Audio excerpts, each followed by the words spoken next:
Hello everyone and welcome once again to First Crack. Just 3 rounds to go, 2 thrilling comebacks and a pretty convincing win for the Lions, who are looming large as they are only 1 or 2 points and 1 percentage point behind the Sydney Swans, and they're the team we are still getting over their performance on Saturday night, still scratching our head, but that is nothing unusual. Joey and Kingy, welcome. Hello, Joey, Kingy. How are we? Good. Strange weekend again. Very strange weekend. Psychology of footy, hey? Like, who would have thought? There were 3 games that were decided after about 15 minutes. We knew the result was going to be, as you touched on, 4 times this round a team came from behind at trailing at 3/4 time, which, to be fair, has only happened 17 times for the whole year out of 170 games. 1 in 10 happened 4 times. Could have been 5 if Mitch McGovern had have kicked straight. So just another wild weekend of footy. As you can see, Sydney now in free fall. The Lions have won 9 in a row, closing quick. Port with the big jumpers of the weekend. They've won 5 from 6. They moved up 4 places. Giants now 5 in a row. They would have been 8th if they lost. The Cats have got Freo next week, who are just behind them on just by 2 points now. As you can see, the Dockers play 3 teams that are ahead of them over the last 3 rounds, but two of them are at home. Right. But about Foo? How are they going? Foo? Foo. they're going pretty well. Foo, aren't we? The Fighters, they're going pretty well. They're on their way to perhaps getting top 4. They've certainly got the opportunity to do that. And Carlton face Hawthorn next week in what could be a virtual elimination final. Certainly for Hawthorn, not necessarily for Carlton, but that is going to be one cracking game, 1:10 next Sunday. Puts them under the pump if they do lose. That is massive. I mean, who would have thought 5 weeks ago that Sydney could be honestly vulnerable in top spot and that Carlton could be vulnerable to miss the 8. They were the 1 and 2 seeds. We all thought they were the best 2 teams in it, and there's a couple of teams coming. And still a lot to like about the teams down the bottom. I mean, we did the game yesterday, North and Richmond. Was some entertaining action going on, some contested marking, some high marking. West Coast versus the Suns was a real battle, but it was, you're clinging for hope when you're following these teams and you're seeing little snippets. And I think you're seeing more from the bottom bracket of teams than you've seen in the past. Normally they're just filing it in now. They're just signing off on the results and putting players out for surgeries and those sorts of things, but not this year.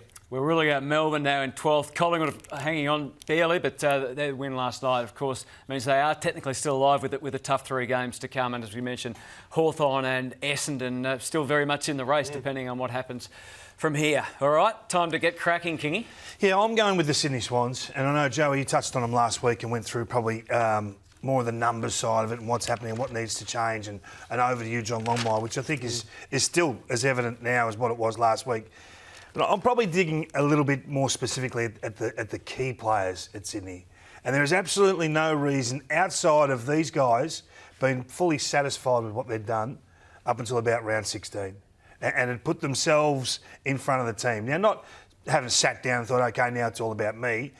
But I've got no doubt that the investment levels of those Sydney Swan players are not what they were at the midpoint of the season. The numbers we'll get to later, but they've fallen away dramatically in all the areas that are hard work.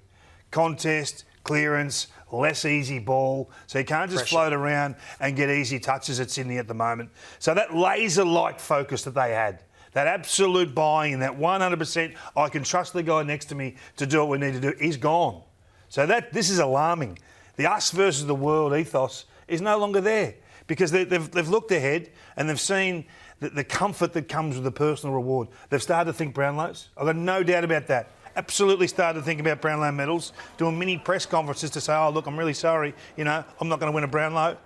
All Australians, some are looking at contracts, whether it be this year or next. What can I get out of my form? I'm playing great. What can I achieve here? What's coming my way? And they've been distracted. And they aren't up for the fight.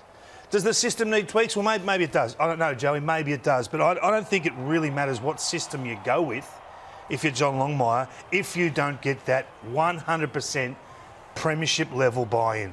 And I'll talk about it till I'm blue in the face. You can see it. You can feel it. And I think it's time for this group to evolve again.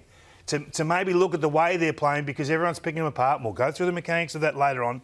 But this happened in 2017 to Richmond when it went down to Geelong. And they come away from a bit of clipping down there and said, OK, we've got to change. Yep, it's late in the season. They went with Sean Grigg in the ruck for a final series. Everyone said, that's ridiculous. What are you doing? They dropped the 3rd tall. They made massive shifts to selection criteria on the eve of finals. I think they're at this level. I think they've got to move past some of these players that are holding them back, and go a little bit smaller in the forward line, try a few things. Heaney can't do it in the midfield anymore. He's got to play forward. I know they're missing talent, but this has nothing to do with talent. They had Rowbottom, Warner, Heaney, Grundy, Parker, Gordon and Mills in the middle on the weekend and got embarrassed. So I think it's time to sit down, honesty session time, what's going on. Get the pumpkin heads off and get back to the guys that were there for the first 3 months of the year. Because right now, they're putting themselves before the cause, and you can't have success like this. Just, do you think it was a fatal blow, or can they recover? Oh, it's going to be tough. It's going to be really tough because it's I just mentioned the psychology of football. I mean, we do a lot of the numbers and look at how teams are playing, but what you can't measure is that trust when you run out next to your teammates. You go, I know what you're going to get, and you're all in and you're connected, and it feels amazing as a team. As soon as you start questioning some people, can I trust him? Well, what's happened to him? Well, what's going on? And you start doubting yourself and your teammates and the way you're playing. It does make it really difficult to get back, and it can look ugly on the field when you've just lost a bit of confidence, and that's what it looks like with Sydney. It's not confidence though. It's preparedness to do the hard yards. We'll show vision later. They're not at the levels they were, and until someone sits down and calls it out, old-fashioned eye to eye. That wasn't tough enough. That was soft. That's not what we expect from you. And I don't know what their preparation's like, whether that's dropped off. I don't know. But I'm telling you right now, they've seen individual success and accepted that and wanted that and desired that more readily than the hard work to win a premiership. Because it's there, still there for them. Amazingly, alarmingly for everyone else, it's still top of the table. That's what the season's taught us, isn't it? I mean, the marathon analogy has never been clearer than what we're seeing right now, with teams seemingly out and then being able to resurrect their year. So they're still on top. They've still got 3 games to get it right. And that's why it remains a fascinating question about what they're going to do from here. Do you think they can win it still? Well, yes, I do. I wouldn't have them as... They're definitely not the favourites anymore, though, are they? Would they be in your top... Oh, we'll do your seedings later. They're in my 4. They've got work to do. They can because they're probably going to get home final. Still going to finish home final, maybe a home prelim, so they can. But they've got some work to do, as you touched on, in some of those areas, psychologically and with their game style, to get it back on track. Lost their point of difference, and it's a shocking time to lose your point of difference. They're one of 4 massive games next week. They play Collingwood next week.